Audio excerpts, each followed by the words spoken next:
The great exposing is about to happen, ladies and gentlemen. Oh, you gotta love it. That's right. Yesterday, we saw the Nintendo Switch 2 Direct. And honestly, I was on board for kind of most of it, actually. It looked pretty good. A lot of the problems that the Switch 1 had, Nintendo was directly listening to feedback about and fixing those things. They were getting multiple games from other third-party developers and publishers.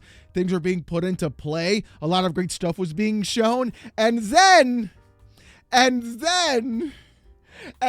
you slowly began to see how they were going to nickel and dime you for every possible red cent, as so many bootlickers on Twitter, YouTube, and etc. are now putting themselves into pretzels and spreading them open like goatsy as Nintendo is crawling in elbow deep, pulling out every red cent from their tonsils from the opposite end. It is magical to see how people are literally twisting themselves, trying to give any sort of excuses to the reason why Nintendo is now charging you for every conceivable thing happening on this console. They were the last bastion. They were the ones left. We were thinking to ourselves, Nintendo would never turn into Microsoft or Sony or every other publisher that we've known to man. They sell tons of millions of copies of games. They don't have to do all the microtransactions and nickel and diming like everybody else does. They're the good guys. Well, I guess nowhere is safe from the actual amount of greed from every corporation on this planet now, is there? I'm escaping to the one place that hasn't been corrupted by capitalism. Space! So let's do this. Let's go quickly over what happened during the Direct.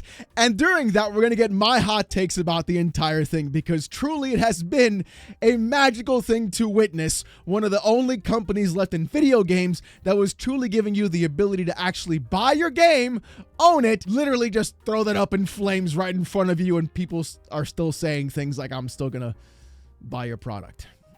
Fantastic. Friend of the channel, Hazardor Gaming, made a fantastic tweet thread saying this: the Nintendo Switch 2 Direct of 2025, Mario Kart World coming exclusive to the Switch 2 and launches with the Switch 2 on April 17th. Great. Switch 2 Game Chat, which is really just a horrible version of Discord applied to the Switch 2. They could have just put Discord onto the Switch to make things easier, but we'll talk about Switch 2 Game Chat in a moment as well, because that's going to be an interesting concept to talk about. There's also chatting with others in-game, a built-in microphone, which you know is going to sound like actual garbage, game screen sharing, and etc. Oh, yes, all the things that Discord already has, but the difference is now you actually need to pay for online for the Nintendo Switch Online service to, in fact, use Game Chat. They made a button specifically designed to give you all these options. Instead of just putting it into the game directly, you have to now pay for access to that and then use that there. The better part is coming up, because now they also added an extra accessory for your Switch 2. No, I'm not kidding. The Switch 2 camera. Yes, the Kinect is back, ladies and gentlemen. What are we doing here? What are we actually doing here? We're literally going around and we're sitting in Teams meetings all day anyways, removing the background of what we're trying to do, adding a $100 peripheral, which is a camera which nobody is going to want to use, as you've got your friends screaming every expletive under the sun while they're playing Mario Kart World Tour on your big screen TV because they want to use the voice chat. That's going to be a great time now, isn't it? You know, somebody somewhere, there's going to be the inability for someone to contain themselves, and there are going to be people getting caught on camera with this thing specifically. It's going to be a nightmare and a disaster. It's just going to be, it is what it is. It's going to happen. This is going to be like the Sony Playroom era where everybody was just doing copious amounts of while they were talking to each other with the camera. Yeah. Here it is, part 2, Electric Boogaloo. Congrats. But besides the stupid $100 additional camera, which you know is going to get abused, and there's going to be a lot of issues happening with it, there have been some good things as well. The Switch 2 launches June 5th, 2025. They increased the storage to 256 gigs, which is all right, I guess. I would have preferred 512. 3D audio, 2 USB-C ports, thankfully, one on top and one on bottom. The Joy-Cons can be used as a mouse now, so that's kind of wild.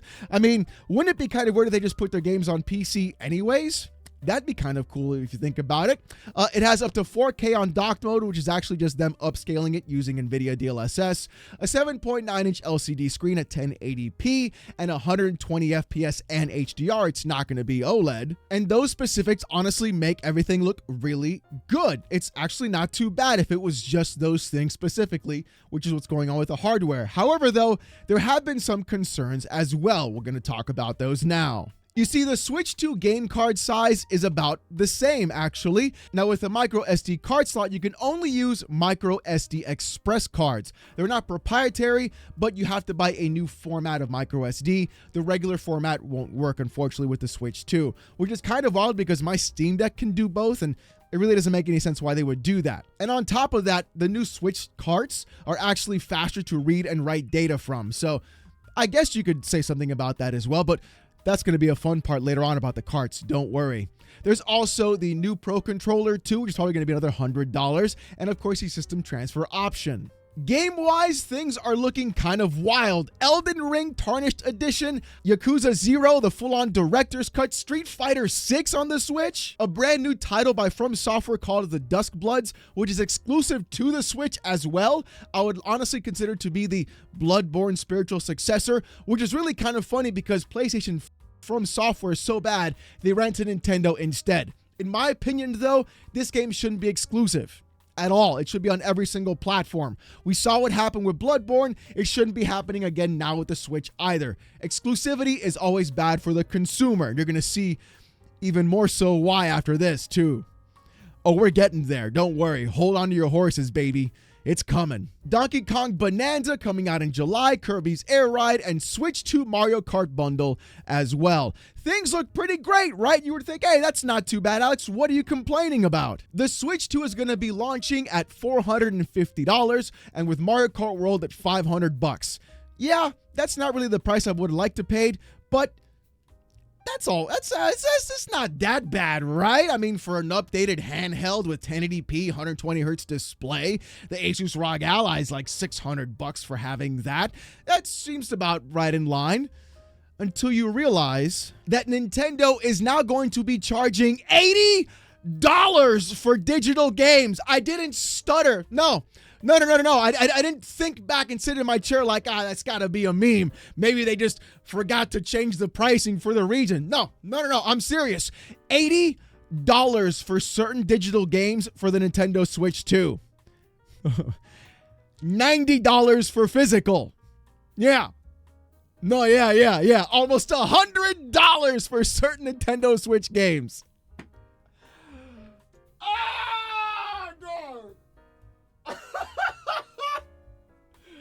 Oh my God, dude. Can it get any worse? I submit to you that it can. Because the Nintendo Switch 2 in Japan will sell for $330, $120 less than in the US.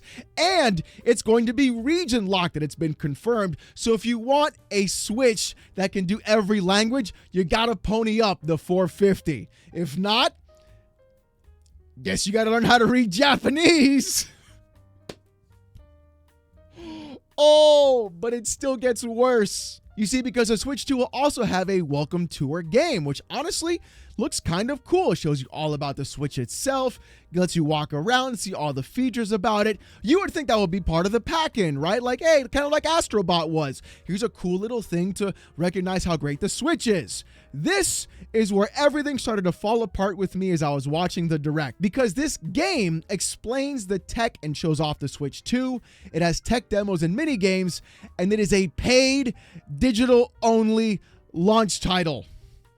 The game that shows you how to use the console, the features of the console, is a separate purchased product. Not even PlayStation did this. Not even PlayStation did this. Nintendo said, hey, guess what? You want to learn how to use your console? Have some mini games to play while you're sitting there waiting? Congrats. Give us some more money because of it. We're also raising the price of the console. We're also going ahead and making you pay for online to have game chat and another $100 to have a camera, possibly another $100 for another controller. So that way you can go ahead and use all the features of this console. So now a handheld that was what, $450 is probably going to cost you around $600. We're in the money. We're in the money, but it gets better. It truly gets better. Now, during the entire Switch 2 presentation, I began to see those little bits and hints of like what Nintendo was actually trying to do. And the best part was they were showing how the Switch 2 is in fact backwards compatible with all your previous Switch titles. And they've shown off PDFs and etc. of what games are compatible and which ones aren't, which is honestly kind of great. And they're being worked on. The thing is, though, I thought to myself, hey, wouldn't it be cool if I had a Switch game that I could just pop into my Switch 2 and it would automatically go ahead and work better because the hardware was already there? I mean, it's practically the same OS or the same UI. You would think it would just work, right? No. Why would that be the case? You see, what Nintendo is now doing is they are offering Nintendo Switch 2 editions of Switch 1 games. So they are literally reselling you all of the old Switch games to a Switch 2 edition. Or if you don't want to buy the Switch 2 edition of the game, you can go ahead and get the upgrade pack for each game. You think, it's not too bad. What's the issue? Well, you have to pay for the ability of the Switch 2 to in fact get you better frame rate and resolution through the upgrade pack. You gotta pay for patches. You gotta pay for the patch to use the hardware that's better to make your game run better. Imagine if every time I bought a new GPU, I would have to pay the game company more money to access the features and better resolution and frame rate of the GPU I already bought. Again, not even PlayStation does this with PS5 Pro patches. But you know what? I bet they're going to be thinking about it now because if Nintendo's going to do it and get away with it, everybody else will. So we've got paying for online to chat with your friends. We've got $80 digital games, $90 physical games. We've got... I'm like losing my mind. We've got upgrade packs to make your games run better on the Switch 2, or you buy the Switch 2 version at $80 for that game. Oh my God, dude. Oh, I'm crashing out. But we're not done. You thought I was done? No, we are not. We're not done. Because it turns out that if you have Nintendo Switch Online, then Breath of the Wild, Tears of the Kingdom, and the Switch 2 Edition updates are free when you pay their online service fee. So guess what? They're not free! If you're paying for the online service to get the update for the game that should have already had the update for free anyways, then they're not free because you're paying for the service. You're literally giving them the money twice, and they're saying you're going to pay for your own money. That's what you're doing. You already do give them the money. You already give them the money twice. And they're saying, I'm gonna fucking get you to pay for your own money. You gotta pay for your own money.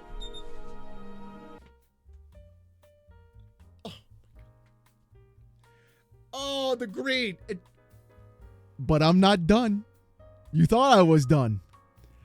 I'm not done. Because like I said before, it's being reported that certain games on the Nintendo Switch are going to be costing $80 digitally and $90 physically. And it's not even the same across the board. Some games are 70, some games are 80, some games are 90. It's all over the place with this company. For some reason, Mario Kart World Tour is $80 digitally, but then the new Donkey Kong game where he's wearing pants, why he's wearing pants, I don't know, that's $70 digitally. So they're literally going ahead and telling you, the consumer, who says, I always buy physical because I like to collect my games. Because collecting games is so cool on Nintendo because you own the game on the cart. You think you own the game? You think I'm going to spend the $90 anyways and get the game? I'm going to own that game. It's going to be my game, right? That's what you think. You think you're going to spend close to $100, you're going to own that game. Honey, you've got a big storm coming. Because I couldn't believe this myself, but it is in fact actually true. The Nintendo has confirmed on their own website that some Switch 2 games won't have the game on the cart, and the cartridge will only be used as a license to check the game that will then be needed to get downloaded. I thought this was fake. I was like, there's no way this is real. It has to be fake. Baby, it's 100% real. Look at this. Look at this. Switch 2 game card overview from Nintendo's own support website. They are literally showing you that there is full-on DRM on this device, flat out 100%. The physical copy that you buy will literally have a digital code or key to let you access to download the game. So you'll be giving them not $70, not $80, $90 for a physical empty cart that you will then put into your Switch to buy the game and play the game digitally. This is literally the Xbox One. That's what this is. This is literally just online DRM connectivity for the Xbox One, and you're paying $20 more than what games cost now that are AAA quality. How anybody on this earth is defending this, or even being like, yeah, it's Nintendo, I'll buy it anyways. Anyone who says that, you should stop listening to immediately, because that is the most bullshit argument I've ever heard in anything in my entire life. And the more insane part about it is not only does it have online DRM checks for games you buy physically already, they're pushing you to buy digitally because they're putting the games $10 cheaper on the digital storefront as well so they can keep 100% of the profits. Not only is everything else happening on the lines of them charging you more for bullshit accessories, and not only are they doing everything they can to make you sign up as an MAU for their online service by restricting other services for you, they are literally adding achievements to Nintendo Switch games that are only available if you have the Nintendo Switch 2 version. So, I just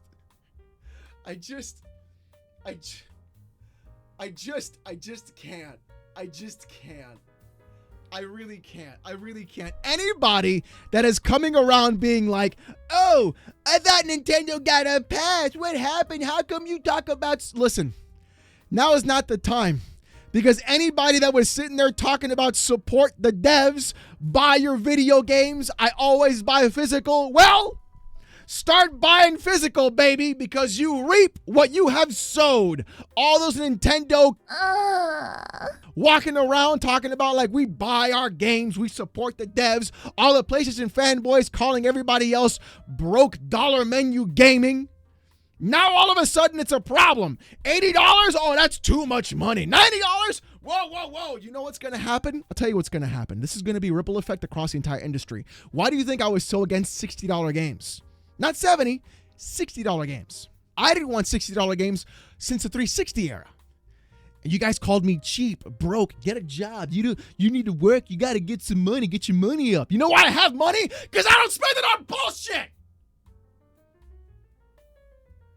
Just because I don't spend money doesn't mean I don't have money, you clowns. But sitting here and watching Nintendo literally backflip themselves into being one of the most greediest companies I've ever seen, doing things that PlayStation doesn't even do to really take over the greed, is honestly wild to me. The amount of just reselling games you already purchased to get a different version of so you can play it on your Switch and get the upgraded version. The fact that they're not just giving you access to it directly. You know what would be the funniest thing in my opinion? If the Yuzu and Ryujinx emulators that finished their actual development before they got shut down, if those emulators can just run Switch 2 games, that would be the funniest thing for me. God, I want that to be true so bad. I just want it to be true so bad. That would explain so much as to why they went so hard on those emulators to shut them down. Because if the Switch 2 literally just runs everything else like the Switch 1 does, and it's the same emulator with the same format, the same OS, the same operating system, the same UI, that would make a whole lot of sense. And if you can find yourself on the Wayback Machine, if that turns out to be true, oh man. Yar har fiddle-dee-dee, being a pirate is so fun to be. When you're a pirate, everything's free. You are a pirate. Look, Here's the deal, ladies and gentlemen, boys and girls, children of all ages. Never sit there and let a company and corporation dictate to you what you should spend on their actual services. You are the customer. You have the money that they want. If they're not giving you the product at a good price, they don't deserve your money. If you work your ass off every single day and they're sitting there saying like, oh, but inflation and we don't know how to budget our budget, we'll make a game, but that doesn't mean that they deserve your money. It doesn't. Until Nintendo figures this out, they're literally sitting there and, in my opinion, shooting themselves in the foot. I don't care how many people want to gaslight you, say things like you're broke, do all these other things. If you feel that is out of your budget, then do not buy that product. There is nothing wrong with doing that specifically. Me, I'm not going to purchase a Switch 2 because I don't feel like there's a need for it, honestly. And all those games that are on that Switch 2 that are exclusive shouldn't be exclusive, especially the From Software games and other games as well. On top of that, I find it really odd and interesting that games like Cyberpunk 2077, Borderlands 4, and all these other major AAA games are just itching to put themselves onto the Switch 2. Yet for some reason now developers are so happy and inclined to optimize their games for a lower-end piece of hardware. It's almost like they were just lying about the entire thing of having to deal with something that was holding back gaming now, isn't it? That's an interesting thing as well. But they'll damn be sure to do a whole bunch of work to get their games on the Switch 2 now, huh? Isn't that interesting? Isn't that interesting? So, ladies and gentlemen, let me know what you guys think about this in the comments section down below. Do you feel Nintendo is as greedy as I'm saying they are, or do you have a different opinion? Let me know what you guys have to say. If you want to see more of this kind of content, more PC port reviews, gaming news, Steam Deck videos, live streams, and fanboy content every single week, subscribe to the channel. We're on our way to 79,000 subscribers, and I just want to say thank you guys so very much. If you want to have Discord access or most during live streams, become a YouTube member. It's as low as $1. If you don't want to spend the buck, don't sweat it. Show up right here, this channel, Saturday nights, 8:45 p.m. Eastern, for the best live stream on the internet, period. Trust me, you're going to love it. With all that being said, though, thank you guys so much for watching. Hope you have a great one. Close those Velcro wallets, and I'll see you guys next time. Peace!